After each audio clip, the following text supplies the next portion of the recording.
اللهم صل على محمد وآل محمد. Bismillahirrahmanirrahim. En el nombre de Dios, el clemente, el misericordioso, la paz de Dios sea con todos sus profetas, desde Adán hasta Muhammad, salawatullah wa salamuhu alayhim ajma'in. Para continuar con el tema de la predestinación, esto del decreto divino, del determinismo, del fatalismo y el libre albedrío, vamos a comenzar a analizar la primera escuela del Islam, o una de las escuelas del Islam que propone el hecho de que el ser humano no es libre y limita su libertad justamente por creer que Dios es el verdadero dueño del universo y es quien decide por sus criaturas, porque como dueño del universo, Él mismo se hace cargo de que el universo se maneje a su gusto, a su manera, bajo su administración, bajo su señorío, y Él es el dueño de todas las voluntades y el dueño de todas las acciones y de todas las conductas. Este pensamiento lo que dice es que en realidad el ser humano no tiene ningún tipo de voluntad sobre sí mismo, ningún tipo de libertad de acción, ni en su comportamiento, ni en su pensamiento, ni en la forma en que habla.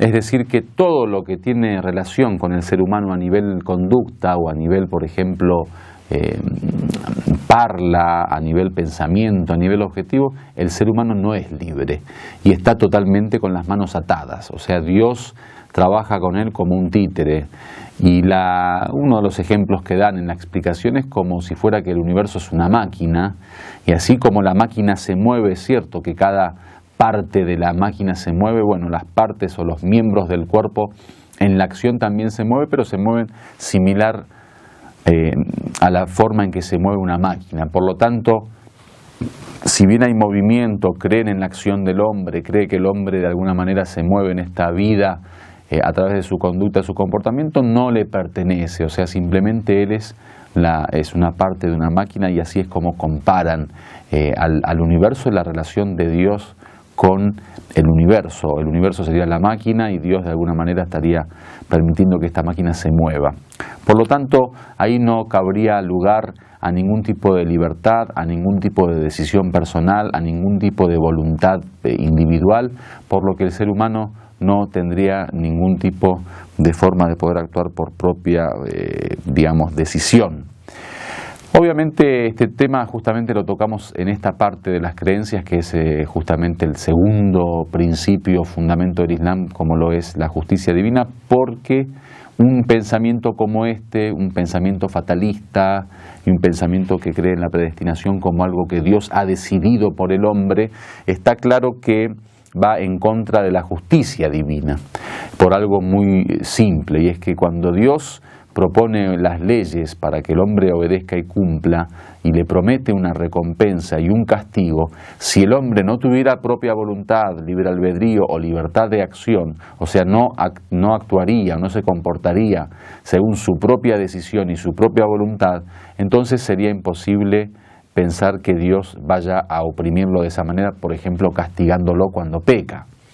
Entonces está muy claro que este tipo de teorías está en contra totalmente con la visión de la creencia que nosotros tenemos acerca de la justicia divina. Por lo tanto, es imposible creer que el pensamiento islámico pueda basar sus ideas en una teoría como esta.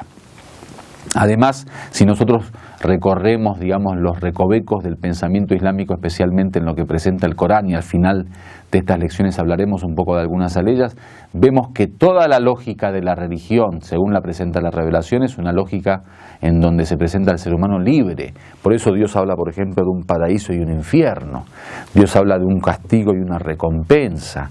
En el Corán tenemos narraciones que hablan, o aleyas que hablan, por ejemplo, de cómo Dios ama a los que hacen el bien, al bienhechor, lo importante de la buena acción, el castigo a los malhechores, el castigo a los oprimidos, a los opresores, a los que son injustos consigo mismos, o sea, pecadores.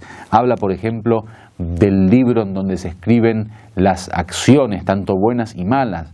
En las narraciones hablan de los ángeles, por ejemplo, que escriben nuestras acciones. Cada acto que uno hace tiene un ángel a la derecha y uno a la izquierda que están constantemente contabilizando esas acciones. Hablan, por ejemplo, de la importancia de la intención del hombre en el tema de la adoración. Cuando uno desea adorar a Dios, lo tiene que hacer con intención de acercarse a Dios. Todo eso no significa más que el hecho de que Dios tiene que ser justo, porque si no, ¿cómo va a prometer, por ejemplo, un día del juicio final en donde será juzgado el ser humano siendo que está obligado a hacer lo que hace? ¿Cómo puede existir un tribunal divino al día del juicio final cuando el ser humano no es libre de acción, cuando el ser humano no decide por sí mismo? Por lo tanto, queda claro que la escuela del Jabr o del fatalismo, este determinismo que proponen como la predestinación, que supuestamente ellos, digamos, definen como algo que Dios ha escrito y el ser humano está, digamos, obligado a hacer, obligado a cumplir, o sea, como que el ser humano no tiene ningún tipo de posibilidad de escapar a lo que Dios predestinó por su cuenta, que es una visión errónea. Vamos a hablar quizá en la próxima clase acerca de la predestinación, cómo nosotros entendemos la predestinación y qué significa que Dios tiene predestinado para el hombre algo. ¿Acaso Él es el que decide por nosotros, Él es el que piensa, Él es el que administra la cuestión y después nos la impone como para que nosotros seamos simplemente ejecutores de la voluntad de Dios, o no? Hay algo diferente y que eso no es más que una mala interpretación. Entonces, el tema del Jabr queda claro, que seguramente ustedes han entendido de lo que venimos hablando, que el Jabr está en contra de esta creencia que venimos planteando acerca de la justicia divina. En una narración de uno de los imames, alayhi salam, dice: Lal muhsin kana mukhtaran indama ahsan. No, perdón. Esta es una narración de uno de los que seguían la escuela del Jabr, de los que seguían la escuela del fatalismo. Dice: Lal muhsin kana mukhtaran indama ahsan wa lal musi kana mukhtaran indama asa. Así piensan estas personas del fatalismo, del Jabr. Dice: ni siquiera la persona buena que actúa el bien tenía libertad o tenía elección, libre elección al momento de haber hecho el bien, ni la persona mala, o sea el pecador y el desobediente, tenía elección al momento de haber hecho el mal.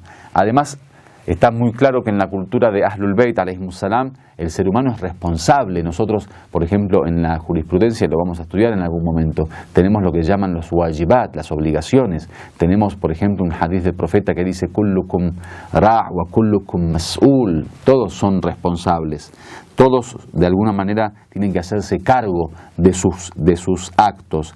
Tenemos el tema del taklif, famoso también entre las expresiones de los sabios, de los hadices y las obligaciones del hombre. El taklif es ese peso que uno tiene en cuanto a sus obligaciones, en cuanto a sus deberes, en cuanto a lo que tiene que hacer, lo que se debe hacer. En Akhlaq, por ejemplo, tenemos las virtudes y los defectos que uno mismo va construyendo. El carácter del ser humano va construyéndolo el mismo hombre a través de sus acciones. Los hábitos, las costumbres, el pensamiento, la cosmovisión, todo eso es parte del trabajo humano. Entonces es imposible de que Dios nos haya obligado a ser como somos y que finalmente nos castigue o nos recompense. Walhamdulillahi Rabbil Alamin.